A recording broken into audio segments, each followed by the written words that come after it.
they needed was a trigger to put it in place, and that is what 9/11 provided them with.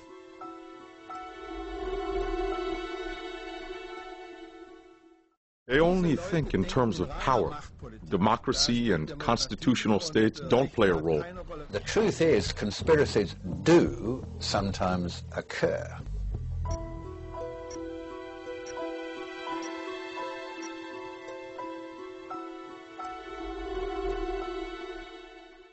I can only say, the official story is so inadequate and far-fetched that there must be a different one.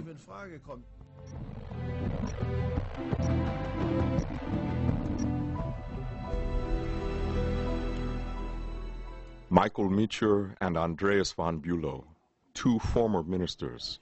The Germans served under Helmut Schmidt 25 years ago.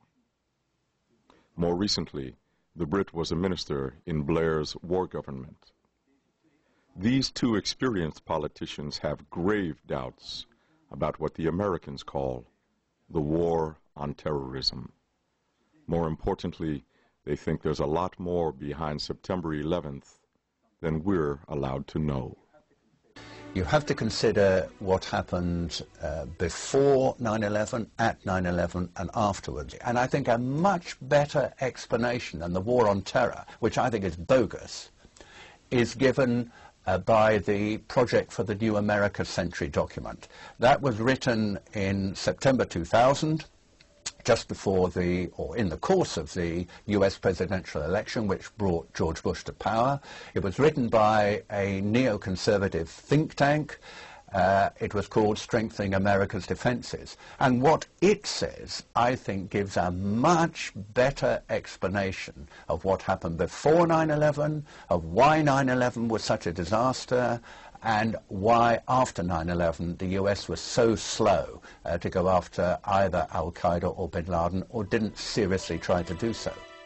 The former British minister is referring to this document, Rebuilding America's Defenses, Reorganizing the American Armed Forces. This document forms the basis of Bush's military foreign policy. It says, after the collapse of the Soviet Union, the United States must protect the new American century using military means particularly.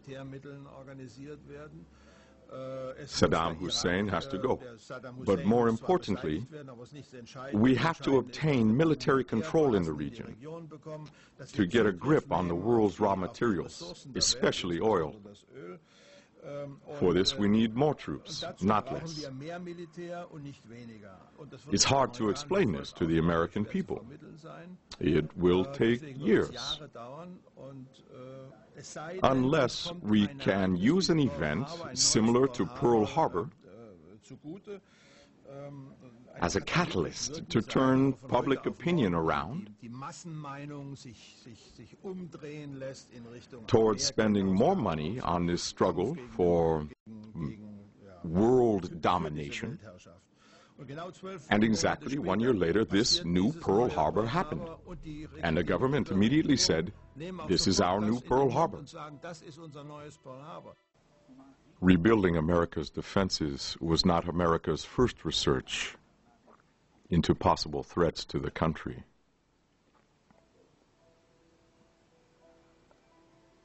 In 1997, Jimmy Carter's security advisor, ZBIGNIEW BRZEZINSKI, was worried about the lack of American control in Central Asia and the Middle East.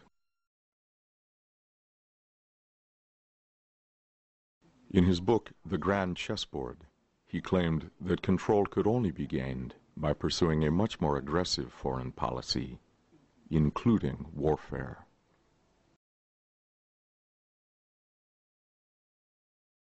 At the same time, Brzezinski realized the Americans didn't really want a war. He claimed this attitude was only likely to change after a complete disruption. My wife was in the kitchen and called out, "Something terrible has happened." I saw it, and my first reaction was, Who has anything to gain by this? Initially, I simply followed what was happening. I sympathized with the victims and wondered about the consequences. As I had some experience in the Secret Service, I soon started thinking,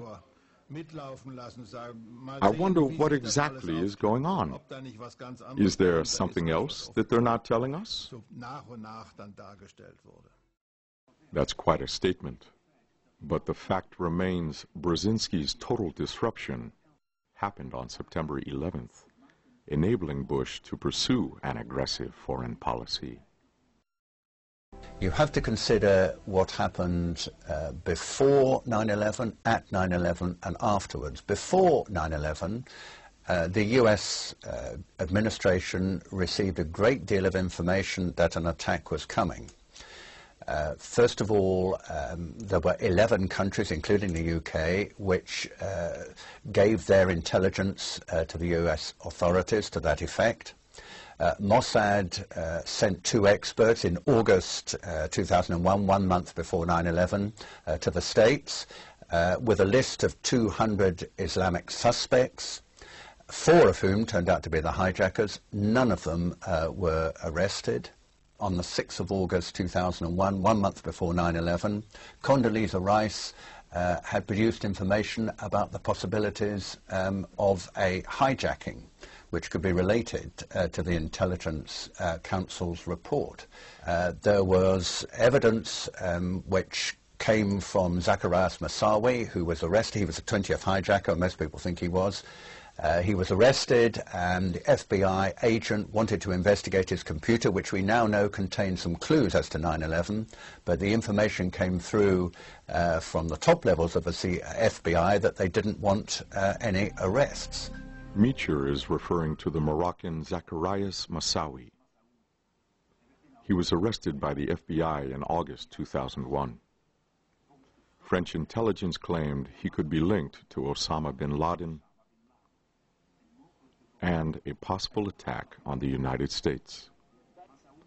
Moussaoui had a laptop when he was arrested. Oddly enough, the FBI agents weren't given permission to investigate it. Permission wasn't granted until a month later, on September 11th. The agents found detailed information about the hijackers and the attack. Why didn't the FBI get the chance to read this information earlier? Who prevented further investigation? Who prevented the investigation in Paris? Several desperate CIA and FBI agents protested to the bosses. The fact that FBI agents did warn people became clear in this document. Written July 10th, 2001. The report was by an FBI branch in Phoenix. The contents were clear and alarming. Arabian men were being trained at flying schools and shooting ranges. The Phoenix FBI agents advised, the Phoenix agency insists on investigating these schools and these types of students and to infiltrate. This warning was disregarded only 2 months before the attack. Or so it seemed. The CIA was keeping an eye on 14 of the 19 hijackers, such as Mohammed Atta in Hamburg, without the Germans knowing it. Unknown to the FBI, other secret services were active too. Later, it became clear that the U.S. Army leadership knew long before the attack about the identity and whereabouts of the leading hijacker, Mohammed Atta. Intelligence officers were prepared to share this information, but the Ministry of Defense put a stop to that. The first hijack occurred latest about 8:20 a.m. For the next hour and 40 minutes, no aircraft was put into the air, even though there was at the U.S. Andrews Air Force Base, 10 miles from Washington, D.C., a flight of F-16, a whole squadron of top-level fighters.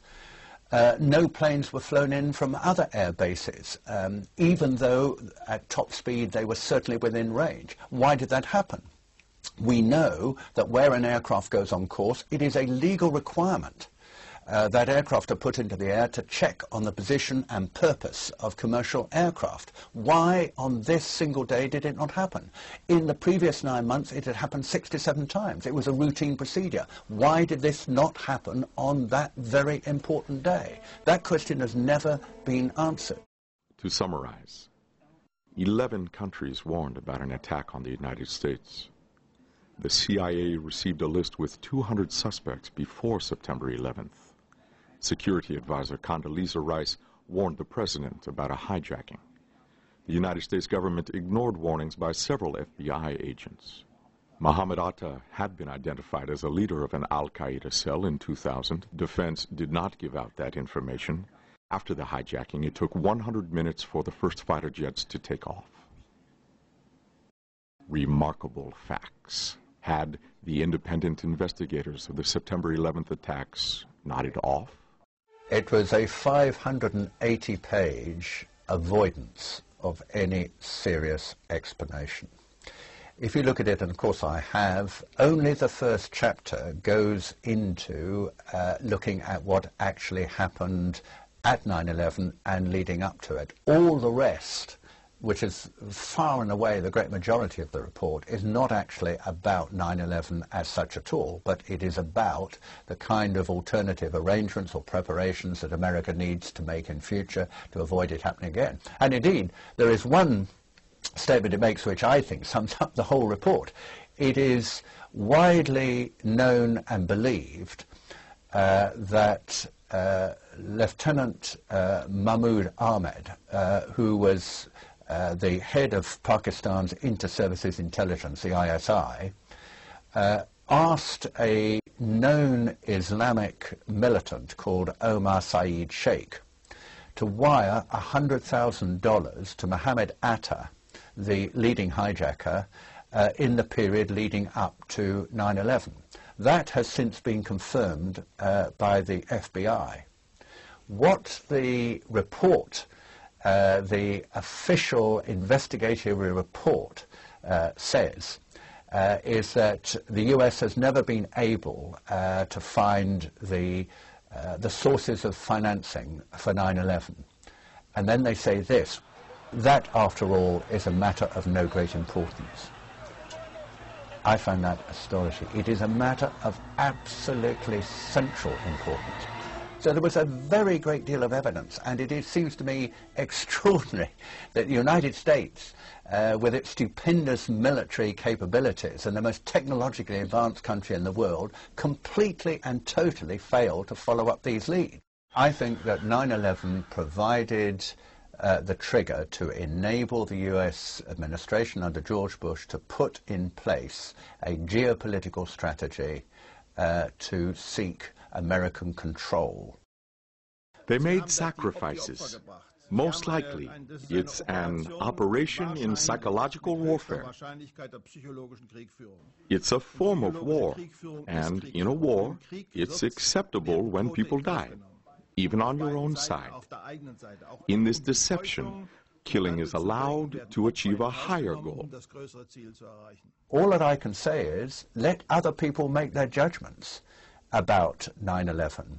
If they think that the war on terrorism explains it, I would like to know why all the facts about the failure to respond before, at, and after can be explained. If they needed a trigger, then finding that an attack was planned was an exceedingly convenient pretext. And I think they used it. Governments, and people don't like to think of this, governments can be ruthless. They only think in terms of power. Democracy and constitutional states don't play a role. That's the philosophy behind it, which unfortunately is shared in the United States by both parties. People with moral objections don't stand a chance. The truth is, conspiracies do sometimes occur. In history, there's no doubt about that. When you look at that evidence, it is so compelling, so comprehensive, that it is very difficult, in my view, to come to a different conclusion from the one that I do. What was the September 11th attack other than an attack? Was it the great disruption the conservatives were waiting for? Enabling this new, more aggressive United States policy. Now there is public support in the United States for a war in Iraq and Afghanistan and threats towards Syria, Iran, and Korea. A cynical politician might say, every disadvantage has an advantage.